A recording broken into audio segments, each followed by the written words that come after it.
Hi and welcome back to another episode, and today we're dealing with our first disaster detail for the channel. And it's a disaster detail with a difference, because whereas most concentrate on the inside, we're going to be doing that, but this is mainly concentrating on the outside of the car. And this is the reason why. Somebody's decided to spray probably around about 3/4 of the car with spray cans, and as you can see the result is absolute disaster. Now this particular car's covered 120,000 miles and is 17 years old, so it hasn't got a massive value, but however, because of the state of the paintwork, the garage it's taken in part exchange has quite literally offered just slightly fractionally over what the scrap value would be. Because the problem is they don't know if the spray paint will just clean off, what's underneath, if the person tried to sand it, or what it's actually hiding. So with that in mind, they can't really offer a very good price for the vehicle, because in theory it could do with a respray. And if that was the case, the respray is far more than the car's worth. They've also got quite a lot of spray paint over the chrome trim, and it's become quite apparent that I think they've actually tried to spray paint the roof at some point, because there's quite a lot of black paint all over the glass as well, which would indicate this.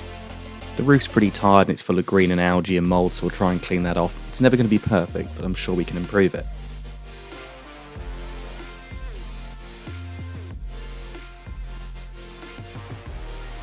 As we can see, the engine bay could do with a good clean as well, as could the alloy wheels. And the inside's not horrific in this car, but it could do with a deep clean just to refreshen it up and make it look nice again for the next owner.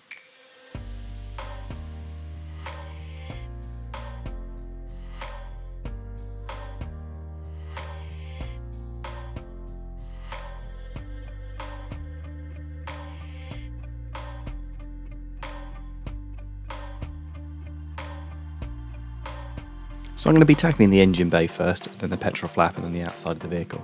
So all I'm doing here is just spraying the entire engine bay with all-purpose cleaner.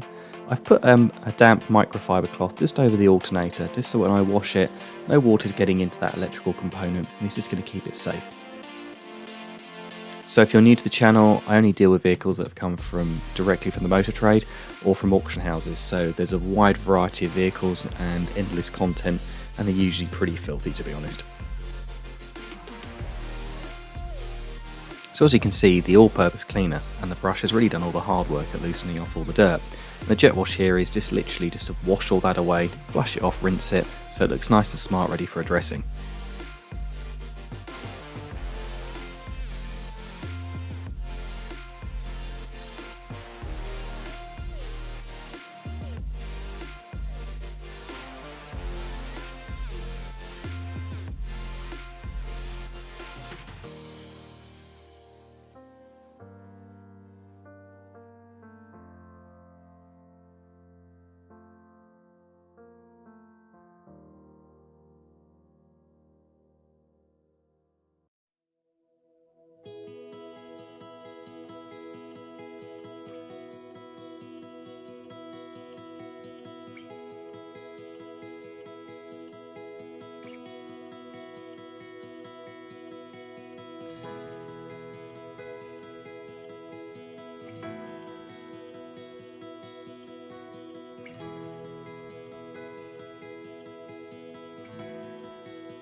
So with the engine bay and the fuel cap done, I can now concentrate on the outside of the car.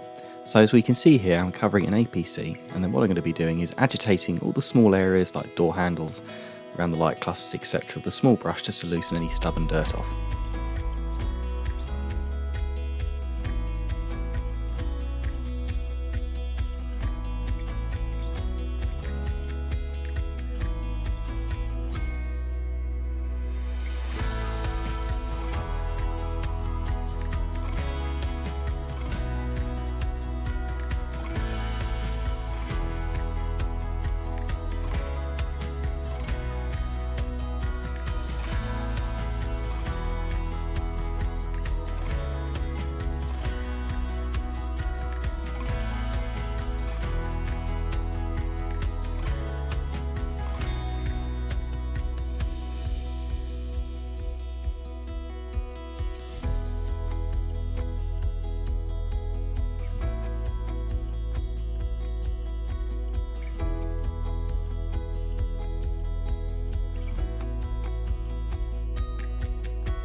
So we can see here I'm putting a dedicated wheel cleaner onto the alloy wheel, and also I've had a bit of APC on the outside of the tyre. So I'm going to use a soft Vicam brush just to scrub the face of the wheel and the tyre before moving on to a slightly stiffer brush between the spokes just to loosen off the stubborn brake dust.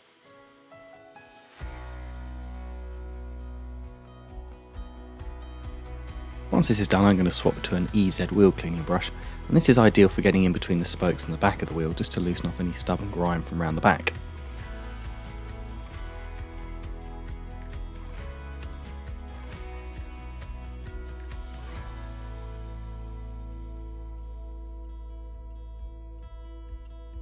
And also on the rear of this Volkswagen Beetle, the front wheel arch liners are plastic, but the rears are fabric, and they sort of really trap all the mud in there. So as we can see here, I'm going to give that a good wash and just flush out as much of that dirt and grime as best we can to make it nice and clean inside there.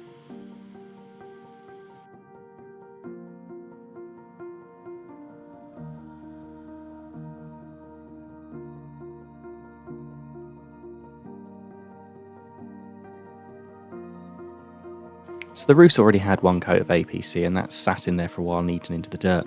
So I'm just going to give that a little top up. And then I'm just going to use a very simple device, it's just a nail brush, and I'm going to use that to scrub and agitate the roof. You usually find on these mohair roofs that they almost have sort of like a grain, and if you can try and get the brush into that direction of the grain, it'll help push out all the green and algae and mess in there a lot quicker.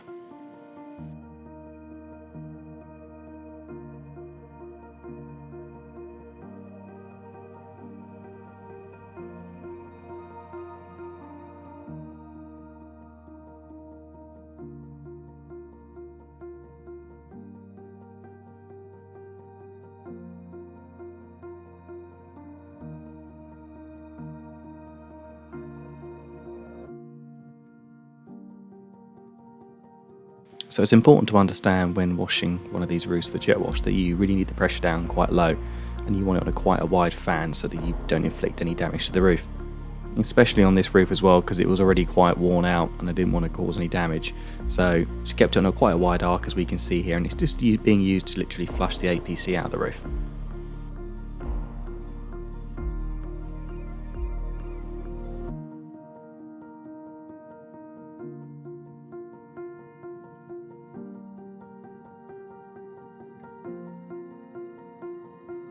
With the paintwork on this car being such a disaster, there was no real worry to not use the 2-bucket method. I've just got on there with a wash mitt and just got on with it really. Because this car's going to be wet sanded and then polished back, there's nothing I can inflict onto this any worse than what's been done already.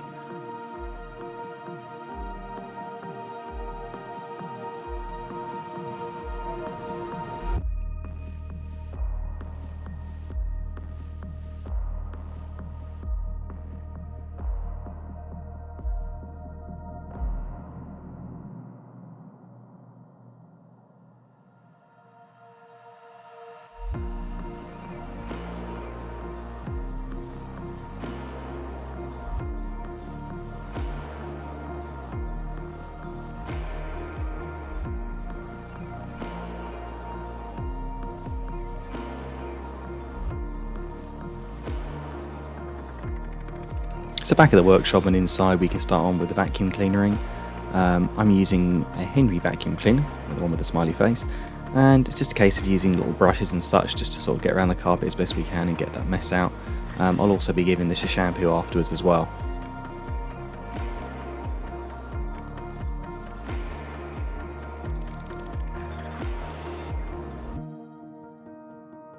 The little detail brush here is quite common on Amazon really. I will do a link in the future. It's not anything special. I use them for multiple things, for example the dashboard here and also on the engine bay. Obviously not the same brush though, because the engine bay one gets quite grubby.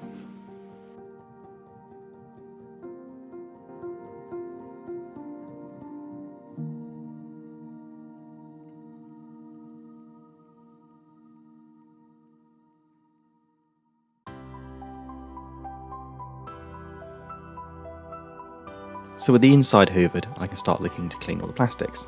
And for this I'm using a product called Billet Hamber Surfex HD, and that's diluted to about 1 to 10. I'll then use one of these little detail brushes just to agitate the surface before introducing damp microfiber to wipe any of the excess APC and dirt away.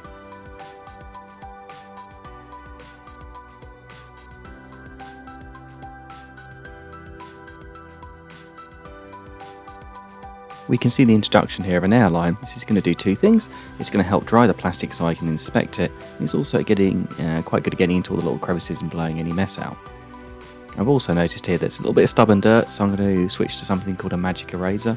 This is like a micro abrasive sponge. It's just going to get into the grain of the plastic and remove any really stubborn dirt out of there.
So with the plastics all cleaned, I can turn my attention to the carpet.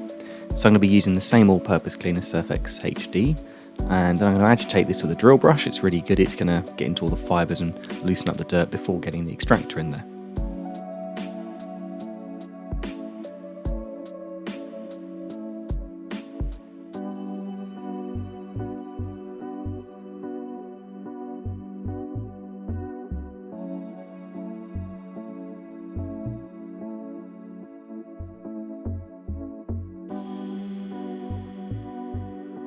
Because of the nature of the carpet and the fact that the footwells are quite an odd shape, I can now switch to the crevice tool off the Henry vacuum cleaner because it fits on this extractor, just to get into all the awkward bits and suck up all the water.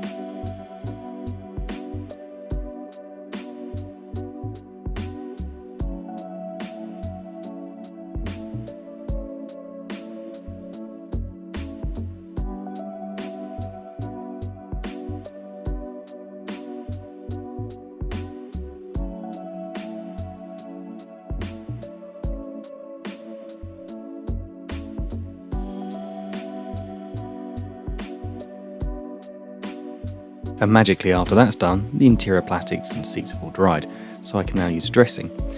This is a new product to me. It's called Aerospace 303. I'm still trialling at the moment. My initial reaction is it's very good. It's very easy to apply, and it gives a nice satin sheen when it's finished. When it's dried, it looks more sort of natural and how the car probably would have looked like when it was new.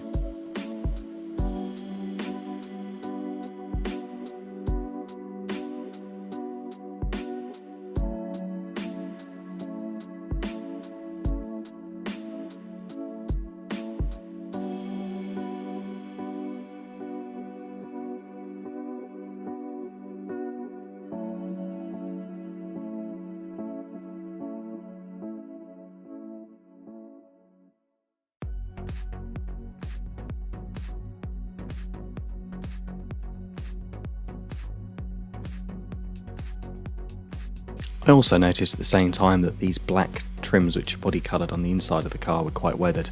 So I've used my miniature polisher, which is by Rupes. It's called an Hybrid Nano, and it's just quite handy here just to polish these little plasticky painted areas just to bring a little bit more shine back to them.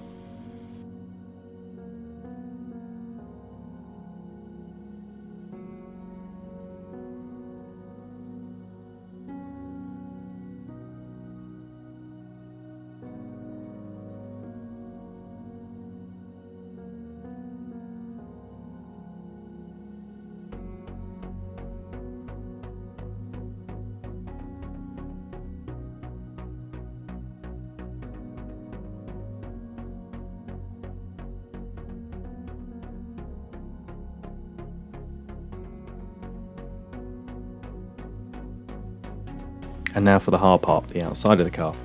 If you're really lucky and the spray paint's been put on quite recently, if you rub it over with some paint thinner, which you've really got to know what you're doing, it can rub off quite quickly. And as we can see here, some of it is coming off onto the cloth as it turns black, but I'm going to estimate this has been on here quite some time, maybe 5 or 6 years, because it's really welded itself onto the paintwork.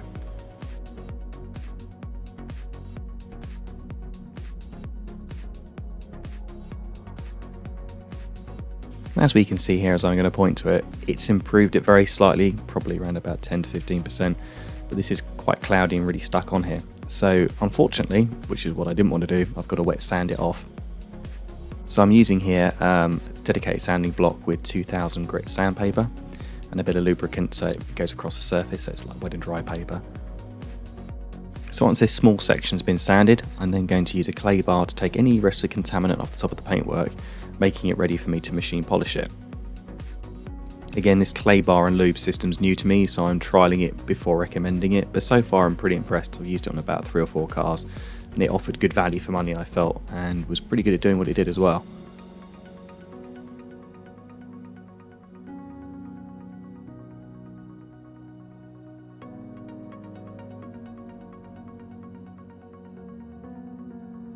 So today I'm using a dual action polisher by a company called Rupes, and it's a mealy, and in conjunction with a Chemical Guys cutting pad and a product called Koshchemi H9, which is a very good cutting compound. It's going to enable me to bring out the gloss back in the paint, and also it's going to remove, as we can see a little bit later on, the sanding marks that I've caused by having to cut the paintwork back as well.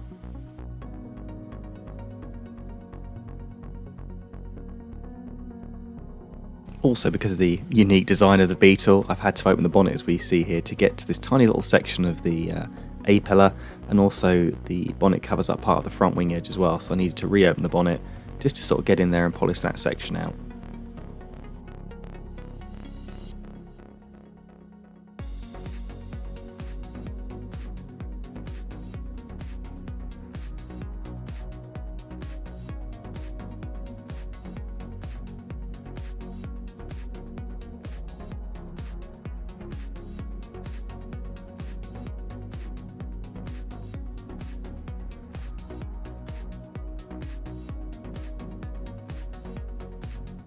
So as we can see here, I tend to work on sections at a time on a panel, so almost divide the door or whatever, or a quarter panel, into 4 sections, and just work that area so I can concentrate on one particular part at one time. This is really quite imperative when I've been doing a lot of wet sanding as well, because I want to make sure each specific section's exactly how it should be before moving on.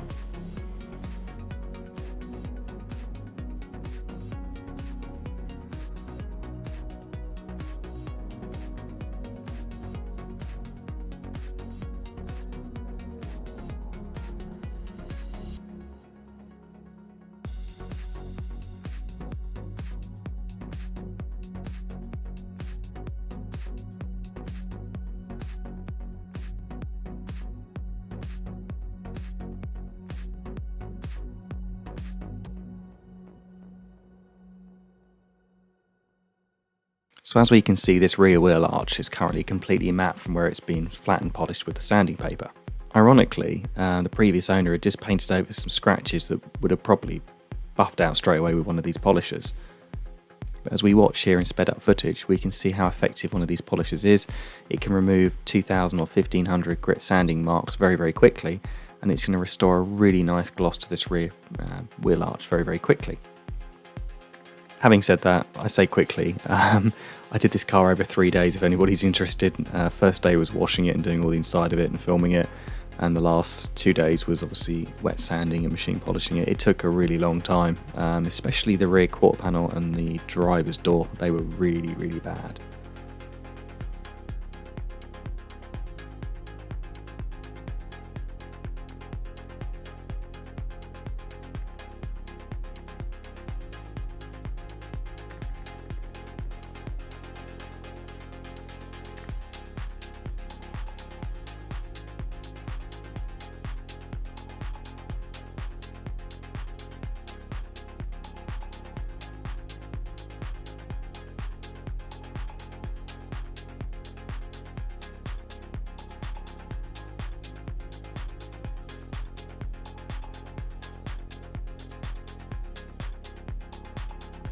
underneath the spray paint on this rear bumper on either side, there was a couple of marks. I think one of them had like a white line, and in reality was just paint transfer where the car had rubbed up against something and it probably would have just polished straight out.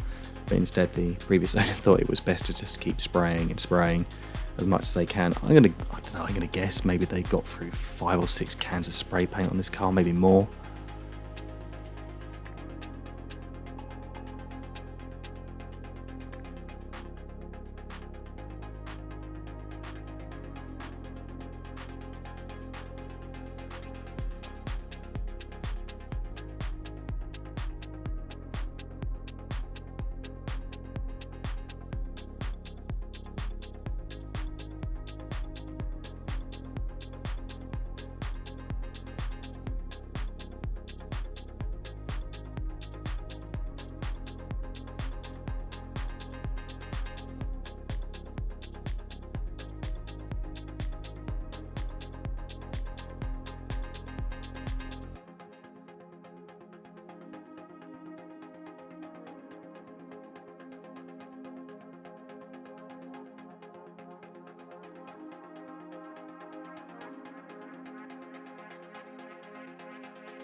So the driver's side of this vehicle was way worse than the passenger side.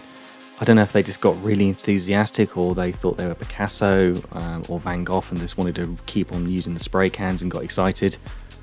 But as we see here, if you look at the right hand side of the screen, they've put so much spray paint on that it's actually started running down the door and left some very impressive run lines, especially in the driver's door.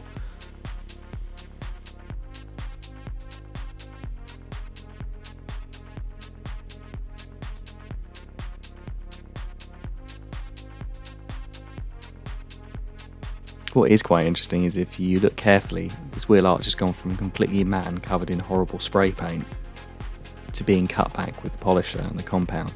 And you'll actually see at the bottom edge of the wheel arch the image of the camera and the tripod in the reflection, which you couldn't see before, and it just indicates how bad this paintwork was.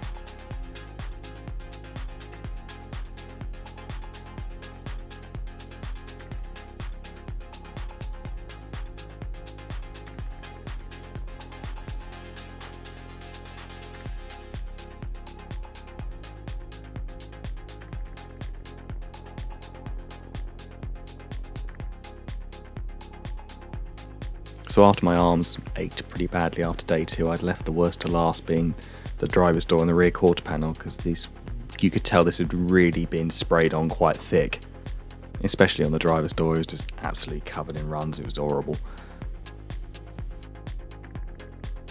And I think the best bit was most of the motor traders were coming in and out of the workshop over 2 or 3 days that I know. And they were seeing the transformation slowly take place. And we were all wondering, because this area had so much on it, what was going to be underneath the car being keyed. The primary other concern I had was, had they done some prep work underneath, so that, for example, if I sanded through the mess they'd sprayed on there, was there going to be other sanding marks they'd gone through the original paintwork and damaged it?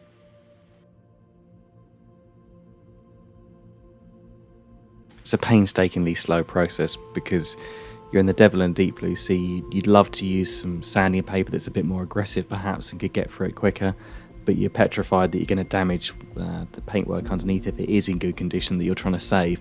So it's a patience game really. You just got to sit there with sort of like a not that very aggressive sandpaper and just slowly block your way through what they've put on and hope sort of underneath it's very good.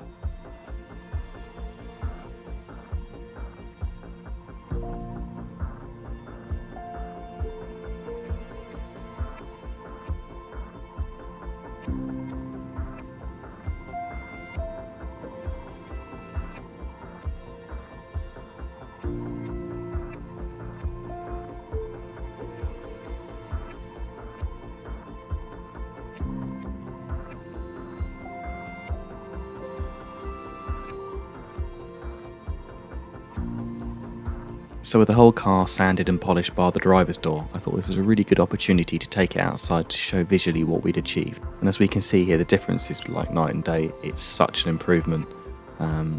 It's astounding how bad it looked, and with the right dedication, a bit of time and effort, the difference you can make to the car as well.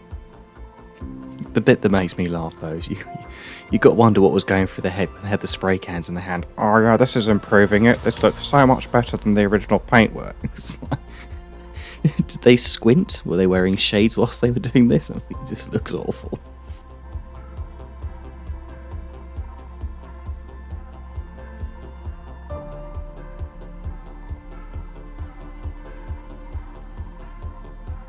So I'm not going to lie, the driver's door was a little bit of a nervous time for me. After the whole car coming up so well, and taking the effort to take it outside and film it for this nice sort of arty 50-50 shot, I kind of thought, oh god, what happens if I sand for all this and underneath it's a complete mess? Luckily it wasn't, and it's buffed up really well as you're about to see in the final shot, so we managed to save the car, which is really, really good.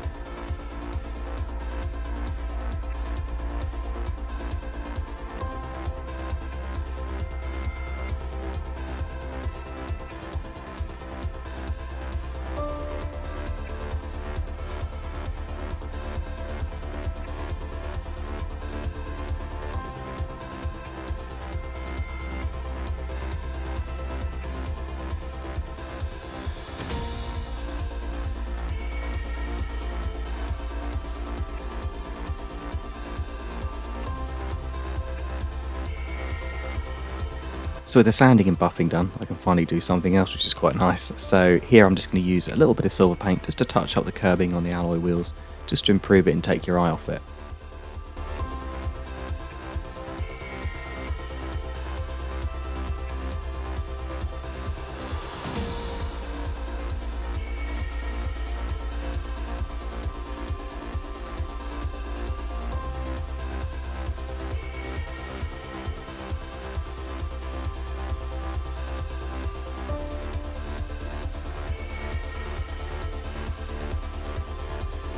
So with the tyre dressing applied, I can now look to put the little black caps that go over the wheel nuts.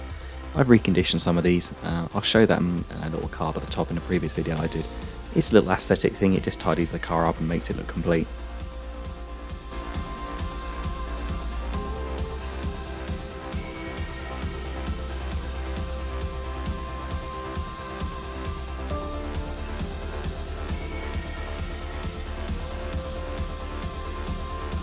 And for the final bit, I'm going to use a product called Colonnade. It's a hard paste wax. It's just going to go over that paintwork that we spent quite a bit of time on, and it's just going to give it a good bit of protection from the elements. It's an American product, it's very old school, it's reliable, it's cheap, and it should give this car protection for 3 to 6 months.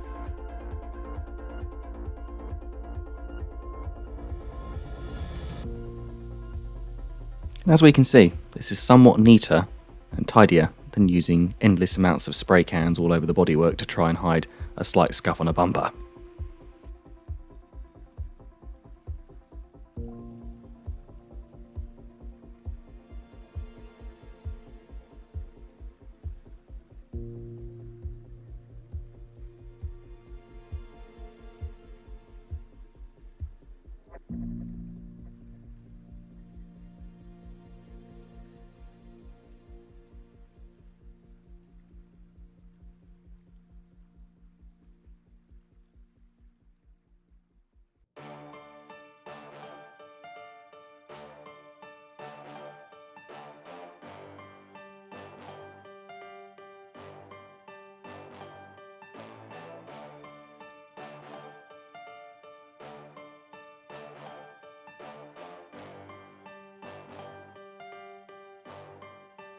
And finally it's outside. So 3 days later, I'm really impressed with the results on this one. And if you see some weird, what look like snowflakes in the background flying around, it's actually pollen. It's starting to become summer here, and the trees are just sort of shedding this stuff, so it's flying everywhere while I'm trying to film this, so apologies for that. And as we can see here, I'm just introducing a quick before and after just to remind ourselves of how bad this was and what we've managed to achieve by the end of the video. I think the nice bit is solid black paintwork's one of the hardest to polish, but when it is done, it does look really nice and it gives this almost mirror finish, which is fantastic. It's also rewarding knowing this car was probably scrap value or a parts car about 3 days ago. And now, because the paintwork looks nice, it's just transformed it and it's probably quadrupled in value. It might be worth a whopping £1,000 now, or 1,500 American dollars. Again, the roof's a massive improvement, as we're going to see the pollen has attracted itself to the roof while I'm trying to film it. It has got wear in it and a few marks and a few little tears, but again, that's nothing I can do, but at least all the green stuff's out of it and it's sort of uniform in one colour again.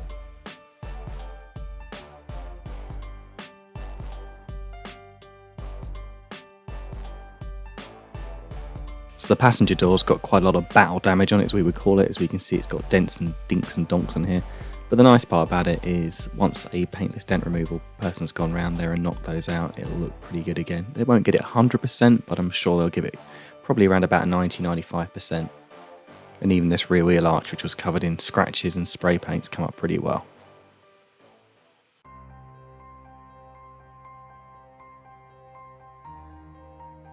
So with the car looking nice and shiny, it's my turn to plug the channel again. If you're impressed with what you see, hopefully you'll think about subscribing.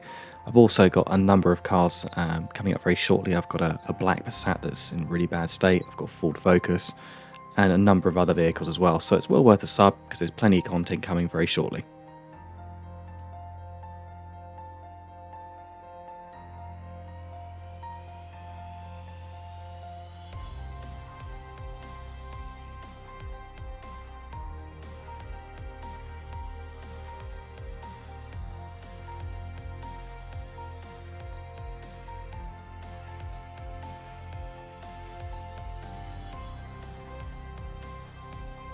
So at 120,000 miles and 17 years old, it's not perfect in here, but overall it's a big improvement.